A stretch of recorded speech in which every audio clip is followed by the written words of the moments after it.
His Holiness, as you know, that civil engineering is the basic mother, what you can say, branch of engineering for the civilization.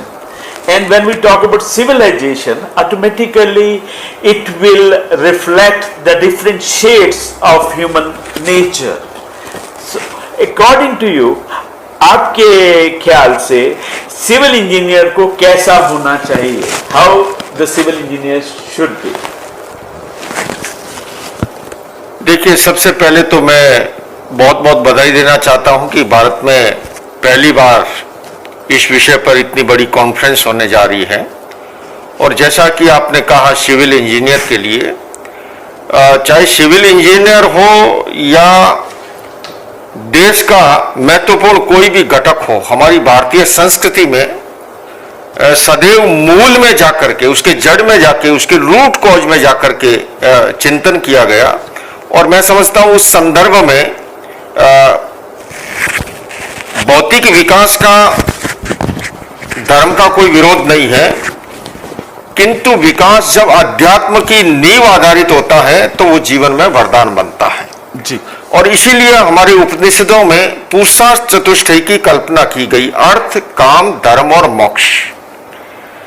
अर्थ और काम से धर्म का विरोध नहीं है, किंतु यह अवश्य कहना है कि जहां पर संतुलन होता है वहां हेल्दी सोसाइटी का निर्माण होता है।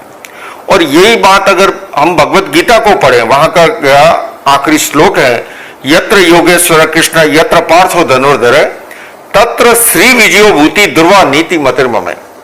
लोकमान्य तिलक जी ने इसकी टीका लिखते हुए उन्होंने योगीराज कृष्ण को अध्यात्म का प्रतीक माना और अर्जुन को भौतिकता का प्रतीक मानते हुए कहा कि जहां पर अध्यात्म और भौतिकता के बीच में संतुलन है वहीं पर विजय है, वहीं पर भूति है, वहीं पर श्री है और वहीं पर लक्ष्मी है। तो मैं सिविल इंजीनियर के संदर्भ में भी यही कहना चाहूंगा कि वो जब बहुत बड़ी बुनियाद खड़ी करता है तो हमेशा उसकी नींव के अंदर जो है अध्यात्म का अर्थ है संतुलन। संतुलन जब बिगड़ता है, समाज में जितनी भी हम विकृतियां देखते हैं वो संतुलन के बिगड़ने के कारण से होती है। तो इस दृष्टि से बहुत ही महत्वपूर्ण है कि भारत की भूमि पर जब ये कॉन्फ्रेंस हो रही है तो निश्चित रूप से भौतिक विकास के साथ साथ अध्यात्म का जुड़ाव बना रहे और तभी जाकर के, और बल्कि मैं तो ये भी कहूंगा कि भौतिकता और अध्यात्म ही नहीं, अध्यात्म और विज्ञान भी एक दूसरे के पूरक हैं, वो विरोधी नहीं है। तो इस संदर्भ में भारत की भूमि पर इस कॉन्फ्रेंस का होना बहुत महत्वपूर्ण है और यहां से एक बड़ा मैसेज जाएगा। It was really heartening and very nice how eruditely and how religiously His Holiness has said how to balance the both. This balancing factor he has highlighted, which is in sync with SDG, Sustainable Development Goals of the United Nations, wherein we all are signatory to it. I really appreciate how simply he has touched that balancing factor into it.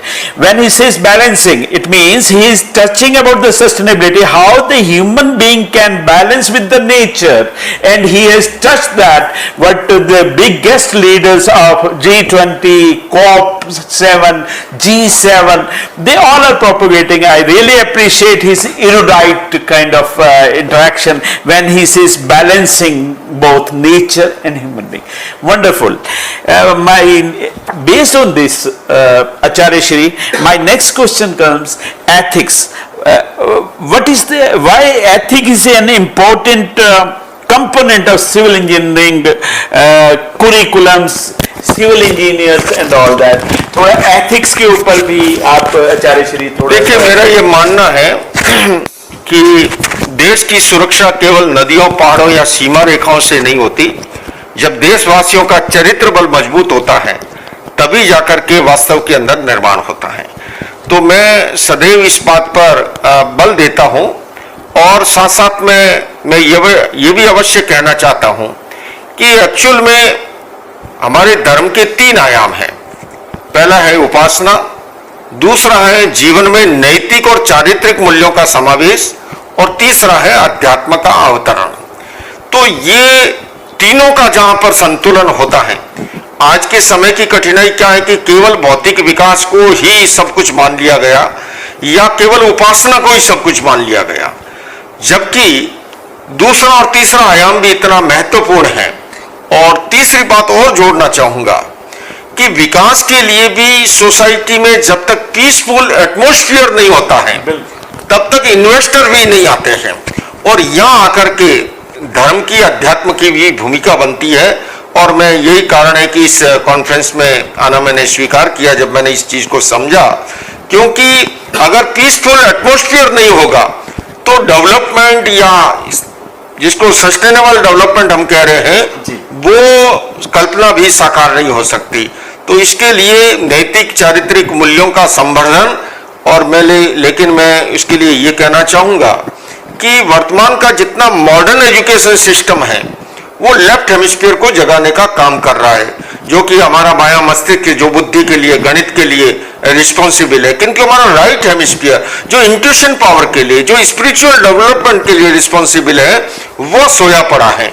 आज अपेक्षा है उसी फिर संतुलन की बात पर भी मैं आ रहा हूं, और केवल एक सन्यासी होने के नाते ही नहीं, आज साइंस भी इस बात को स्वीकार कर रहा है कि अगर स्टूडेंट का सिंपैथेटिक नर्वस सिस्टम ज्यादा सक्रिय है या पैरासिम्पैथेटिक नर्वस सिस्टम, या तो वो हीन भावना में चला जाएगा, दब्बू रह जाएगा, और या इतना आक्रामक बन जाएगा।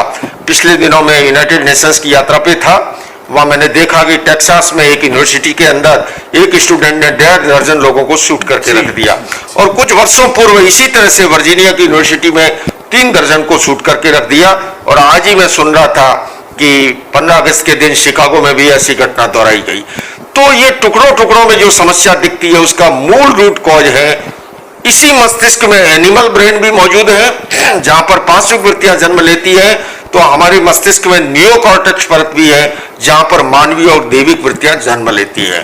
तो अगर हमें नैतिकता की भी बात करनी है तो उसके लिए भी प्राइमरी एजुकेशन से हमें वैल्यू बेस्ड एजुकेशन को बढ़ावा देना होगा, और तभी जाकर के जड़ में जाकर के मूल में जाके इसका समाधान हो सकेगा। बहुत बढ़िया।